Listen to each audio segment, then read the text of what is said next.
แล้วสบายดีพี่น้องปองไปเบิดบูสุคนหรือว่า FC มื้อนี้บ่าวซีมาอัปเดตบรรยากาศอยู่อ่างตงสิกะมานพี่น้อง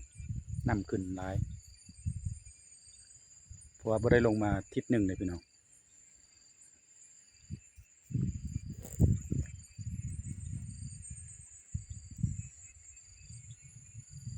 โอ้ทางสิกะมานพุ่นทั้งยอดพุ่นพี่น้อง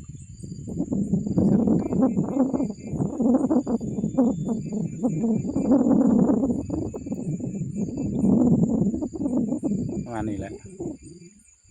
อากาศน้ำแรงใครอยากมาเที่ยวถ้ามากินอยากกินข้าวปลาก็มาได้พี่น้องยินดีต้อนรับไปฮู้ว่าจุดนี้บนจุดใดตัวนี้เมนมาแล้ว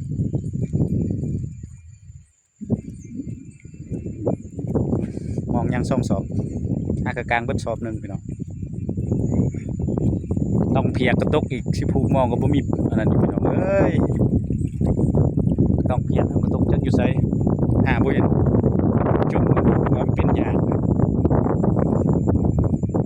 สิได้มัดมะยุมะยะเลยแล้วบัดนี้มองสิได้เกาะแล้วพี่น้องนี่ให้พวงเลย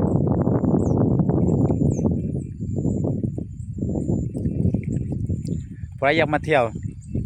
อย่าลืมติดตามซองบ่าวซีเด้อทาง2 YouTube หรือว่าทางแฟนเพจชีสมพรหรือว่า TikTok หรือว่า Facebook ก็ได้เด้อติดตามอย่าลืมกดไลค์กดแชร์เป็นกำลังใจให้บ่าวซีเด้อจังได๋สิหาปลาให้กินดอกเข้ามาถือกันกดไลค์กดแชร์เพื่อเฮาสิกดไลค์กดแชร์ผู้ที่เฮ็ดคลิปอีกในต่อไปสำหรับคลิปนี้เท่านี้เด้อพี่น้องบ๊ายบาย